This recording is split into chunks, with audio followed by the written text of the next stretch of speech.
Patuloy pa rin po na umiiral at nakakaapekto ngayon sa ating bansa ang easterlies o mainit na hangin na nagmumula sa dagat Pasipiko. Samantala, dalawang low pressure area ang namataan sa labas ng bansa. Hindi inaalis ang posibilidad na maging bagyo sa mga susunod na araw ang nasabing low pressure area.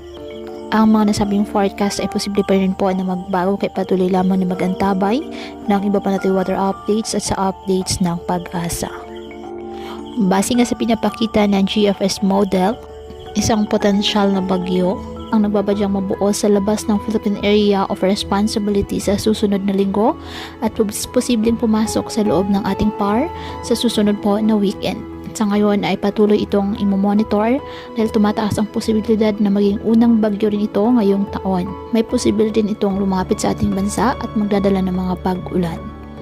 At kapag nagkataon, papangalan itong Bagyong Agaton ng Pag-asa. Patuloy lamang na mag-antabay ng iba pa nating weather updates at sa updates ng Pag-asa hinggil po sa lagay ng panahon. Ngayong may binabantayan tayong isang bagyo o potential na bagyo ngayong buwan.